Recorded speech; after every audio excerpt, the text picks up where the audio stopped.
Okay, folks, we are going to talk about the Springfield Armory Echelon Compact, brand new to the market, and I did buy this one. I'm one of the first ones on the block, I think, to have bought this particular gun, and I think that's kind of cool. A lot of reviews on YouTube right now, and they're all the influencers that have the products that were sent out from Springfield Armory with the fancy box and all the stuff and the fancy Vortex sight. But I gotta say, I'm probably one of the first reviewers that have actually bought the gun. I paid $595 for it, so I'm hoping to give a good, honest, objective review of this gun because of that. So first off, what I'm going to do is I'm comparing this to a Glock 19. Why am I comparing this to a Glock 19? Because a Glock 19 is still the standard in many people's eyes. So right here, here's kind of a cheat sheet on what we got going on here. So just to run down, the Glock 19, 23.63 ounces with an empty magazine. Capacity is 15 round standard. Length 7.36 inches, width 1.26 inches, height 5.04 inches, and an average price of roughly around 550 bucks. I'm seeing them a little bit closer to 600. Just depends on where you're going. In contrast, the Springfield Echelon Compact, 24 ounces, and by the way, I grabbed these from their websites. 24 ounces with empty magazine, 15 round standard, just like the Glock 19. Length is 7.25, width is 1.2 inches, and then height is 5.12 inches. So pretty much the same size. Small, slight differences, but not a lot. The price on this, I didn't see an MSRP for the Glock. The MSRP for the Echelon Compact is $679. I got it for $590. I expect to see a price of right around 600 bucks on average. Maybe a little bit cheaper, hopefully a little bit cheaper, but it is what it is. It's an Echelon. Echelons are not the most expensive, but they're kind of a higher end when I compare them to Glocks. Typically, I can find Glocks for cheaper than Echelons. Before I go into some of the what I think about this, first off, is it a Glock 19 killer? No, it's not. It is absolutely not. The only reason I say that is because the Glock 19 is so well known and so established with military law enforcement contracts around the world and concealed carry, everyday carry groups, all that stuff. You're not going to dethrone that thing anytime soon. So it kind of makes me giggle when I hear, oh yeah, this is a Glock 19 killer, Glock 19 killer, and I think I've used that term in the past before, and I kind of cringe when I think about it right now because no, you're not going to kill that gun. That gun is just around to stay. With that said, let's go over a few things, and then I'm going to tell you if I think it is better than a Glock 19. So first off, here's my full size. I have a full size Echelon here, and we'll just kind of show it's very close in size. You can see just kind of the difference there. Very minute difference in the barrel length. And then right there for the grip, it's a little bit shorter. So it's a good comparison between Glock 17 size gun, Glock 19 size. And from the spec sheet I showed you, you can tell that, yeah, it's pretty much the size of a Glock 19. Now, the overall feel, picking this up, it feels wonderful in hand. Just like the full size, it has the full encompassing grip texturing. Awesome deal. It has the undercut trigger guard, nice high beaver tail.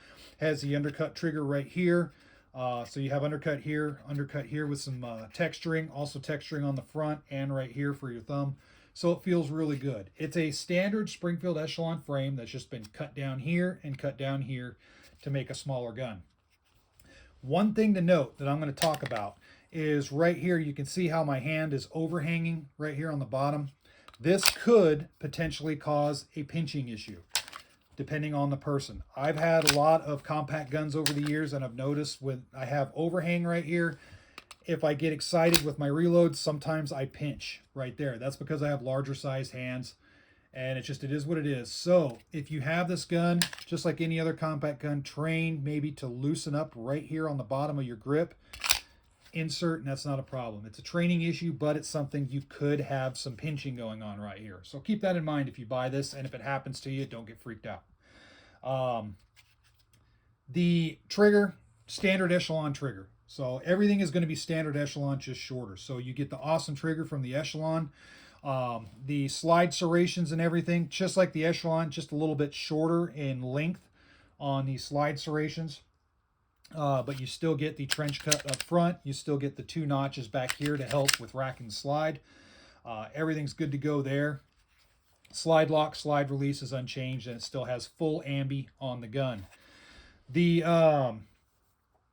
sights on it are really cool. I like the sights. I like the U-shaped rear sight with the see if I can get this to focus on the front sight there. There you go. The U-shaped rear sight with the front sight, that's about a good sight picture, good representation of the sight picture. So this makes it really easy under recoil to track and get a good flash sight picture. I really dig that. As far as the rail, standard rail, no issues there. I can't find any minuses about this gun. The optics mount setup is exactly like the full-size Echelon. So you're going to have pins. You have different pins, and you can mount various optics without the use of plates, which I think is one of the best in the industry because you're taking away that plate. I'd rather have a solid optic to slide mount versus optic plate mount, or optic plate slide rather. So I really dig that. I don't know if I'm going to put an optic on this one. I haven't decided what I want to use yet. I know a lot of the reviewers out there are using that Vortex Defender, which looks pretty cool. I just don't know if I'm going to mount it on this or if I'm just going to keep it irons, because I intend on making this my everyday carry. That'll be once I figure out once I confirm that it is reliable, which I have no doubt. I have no doubt that's going to be reliable. I just want to confirm that before I actually start carrying it, which everybody should. If you have a gun, make sure to confirm that's reliable before you carry it. Accuracy, reliability is going to be right on par with the Glock 19. It's going to be very reliable, very accurate, no issues there. So let's talk about, is it better than the Glock 19? I said I was going to talk about that. Yes, it is better. Is it a Glock 19 killer? No, it's not, but it is better, if you get what I'm saying. The reason I say it's better, the ergonomics are better, the trigger's better, the feel from the slide is better, the optics are better. The weight, even though the same, it feels a little bit more balanced in my hand than a Glock 19, and that probably has to do with the grip and the overall ergonomics. So it's beating the Glock 19 out, in my opinion. Now, if you look at it objectively, I think you'll agree. If you take a Glock 19 and this, set it side by side in front of somebody and say, pick one, which one would you want? Without any price, without histories on the gun, without saying, oh, the Glock's been around for 40, 50 years, whatever. Just side by side, objectively looking at each one, I guarantee people are going to pick this one over the Glock 19. It's just a better gun. It's an evolution, and no, it's not a Glock clone. People like to call these things Glock clones, and I tend to correct them every time. It is not a Glock clone. If you open this up, compare it to a Glock, there's nothing alike. In fact, it has a trigger chassis system in it. It's modular. The fire control, everything, there's nothing like a Glock on this. So it is not a clone. I actually do have clones. I have some Bear Creek Arsenal a couple cheap guns that are actually Glock clones. I also have a P80, that's a Glock clone. But this isn't it. So yes, it is better than the Glock 19. And I would say, if you're wondering, do I get a Glock 19 or this? I'm going to tell you this every time. It's just a good platform. I hope this review is a little bit more objective. I know I sung a lot of praises. One thing before I finish here. Would I do anything different, or would I add anything onto this platform? There's only one thing. And I said the same thing about the full size. And that is a small removable magwell. Just like how Magpul and people like Magpul and Strike Industries have those small polymer magwells that mount on the back here, and they just go around. They're unobtrusive. They're polymer, but they're not. It just gives a little bit more to the gun back down here.